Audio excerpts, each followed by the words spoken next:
जय गौ माता मित्रों, तिरुपति बालाजी के प्रसाद में जो लड्डू बनता है वहां प्रसाद के रूप में, वो जिस घी में बन रहा है, उस घी की रिपोर्ट सामने आ गई है। उसमें फिश ऑयल और बीफ फैट है, यानी गाय की चर्बी है और फिश ऑयल है।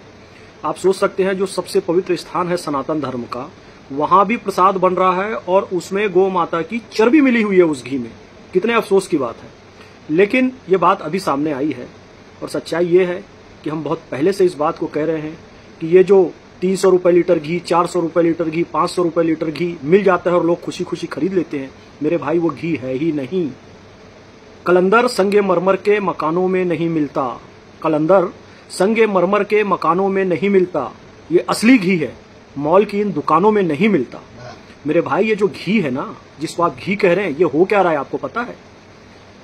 मरे हुए पशु, चूहे, कुत्ते जो सड़क में मरे हुए आपको दिखाई देते हैं, और नॉनवेज की होटल जितनी होती है वहां से निकला हुआ कचरा, हड्डियां, चर्बी और मरे हुए तमाम जानवर, इन सबको इकट्ठा करके एक बड़े से कड़ाहे में गर्म किया जाता है और उसके बाद उसमें जो तेल निकलता है ऊपर, उसको अलग करके उसमें खुशबू डाल के और थोड़ा सा घी का एसेंस डाल के और रंग डाल के और तमाम तरह से बहुत सुंदर पैकिंग करके किसी भी हीरो हीरोइन को, क्रिकेटर को 1-2 करोड़ रुपए देकर ये कंपनियां बताती कि फलाना फलाना शुद्ध देसी घी खाइए और अपने स्वास्थ्य को बढ़ाइए। हम देखते हैं कि ये हीरो हीरोइन और ये क्रिकेटर इसका प्रचार प्रसार कर लेते हैं तो उसको हम तुरंत खरीद लेते हैं असली घी समझ के।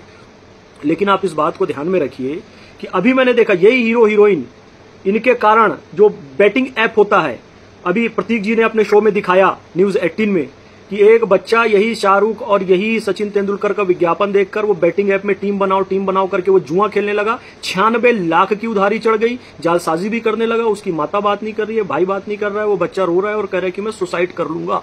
आप ये सुनहरे डब्बे की पैकिंग में आकर हीरो हीरोइन प्रचार कर रहे हैं, इसमें आकर आप कभी भी इसको ना खरीदें। हमसे जब कोई पूछता है असली घी है जी हमारे पास, शुद्ध देसी गौ माता का देसी विधि से बनाया हुआ घी, कितने का है? हम कहते हैं 2000 रुपए। कहते हैं ये बहुत महंगा है, ये बहुत महंगा है। अरे 400 रुपए 500 रुपए में देसी गाय का घी आ ही नहीं सकता मेरे भाई, वो संभव ही नहीं है।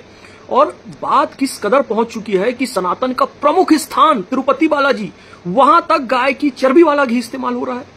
आस्था ही पूरी समाप्त हो गई।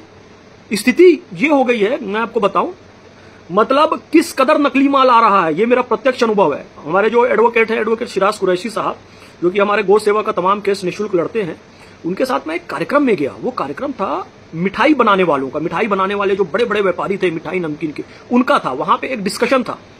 आज मैं आपको बताऊंगा नहीं वो किस शहर की बात है और वो कौन लोग थे, लेकिन बहुत बड़े बड़े लोग थे वो। आपको पता है वो जो मिठाई एसोसिएशन वाले लोग थे, मिठाई बनाने वाले लोग थे, उनका क्या कहना था?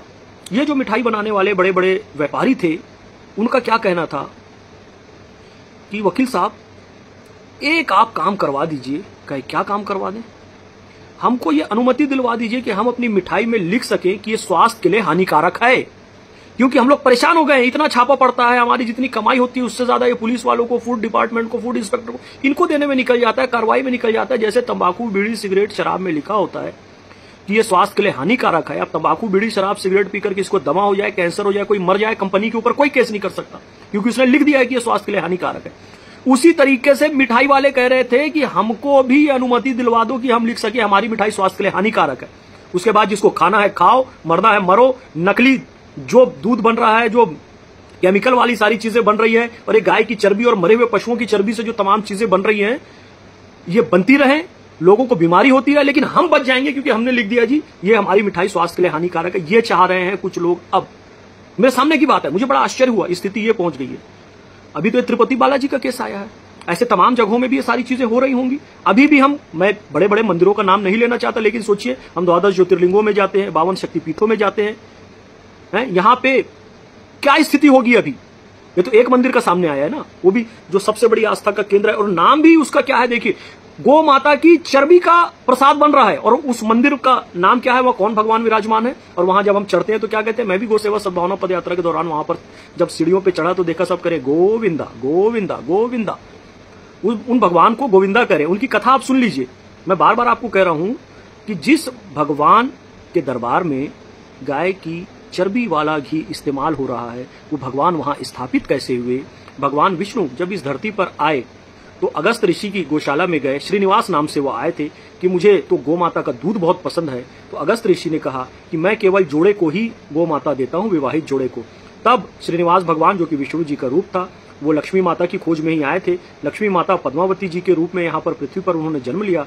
पद्मावती जी से श्रीनिवास भगवान ने विवाह किया और फिर अगस्त ऋषि की गौशाला में गए और याचना करने लगे कि अब हमको एक गौ माता दे दीजिए। लेकिन वहां पर कुछ शिष्य थे, उन्होंने कहा अभी हमारे गुरुदेव अगस्त ऋषि तो नहीं है, तो हम आपको गौ माता नहीं दे सकते। भगवान मंद मंद मुस्कुराए, फिर निवेदन करने लगे, लेकिन उन्होंने कहा आप कोई भी हो, शिष्यों ने कहा गुरु की अनुमति के बिना हम आपको गौ माता नहीं दे सकते।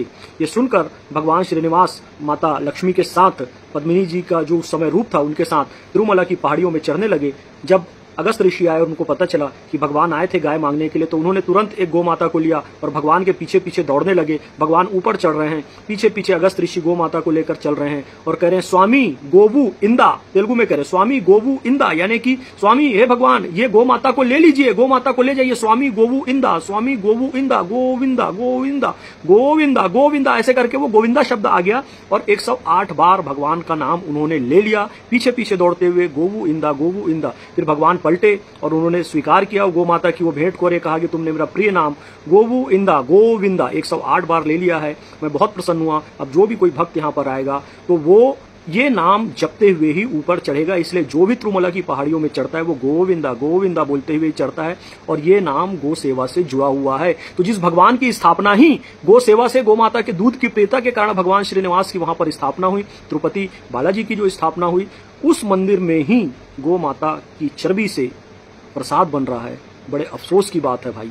मैं निवेदन करता हूं कि या तो शुद्ध देसी गौ माता का घी पाने के लिए अपने आसपास की कोई गौशाला में जाइए, अपने सामने वो घी को बनवाइए, या जो भरोसे का व्यक्ति है उससे लीजिए, महंगा दे पर उससे जरूर लीजिए। अपने धर्म के साथ खिलवाड़ मत कीजिए, भले घी कम इस्तेमाल कीजिए, लेकिन अपने बच्चों को गाय की चर्बी खिलाने से अच्छा है कि गौ माता का असली घी खिलाया जाए, भले कम खिलाया जाए। दीपावली में भगवान की पूजा के लिए जो दीपक जलाते हैं, ये चर्बी वाले घी से जलाने की बजाय शुद्ध देसी गौ माता के घी से जलाए, भले कुछ महंगा आए लेकिन लीजिए जरूर। गाय अपने घर में जरूर पाले, मैं तो ये कहता हूं, कुत्ता बिल्ली पालते हैं पालिए, हमें कोई दिक्कत नहीं है। जीवे जीवे शिव स्वरूपम सदा भावयतु सेवायाम, जीव जीव में शिव है। लेकिन भारतीय संस्कृति, हमारा धर्म, हमारे गोत्र, हमारी हर चीज का जो मूल है वो गौ माता। कम से कम एक गाय जरूर घर में पालिए, नहीं पाल सकते गौशाला में एक गाय को दान कीजिए, वहां पर पालिए, किसी को देकर पालिए। अपने आसपास जो गाय पाल रहे हैं उनसे घी लीजिए, दूध लीजिए। ये मार्केट के चक्कर में, सुंदर पैकिंग के चक्कर में, हीरो हीरोइन के चक्कर में बिल्कुल भी ना पड़े। ये मेरा आपसे निवेदन है। बहुत बहुत धन्यवाद। जय गौ माता।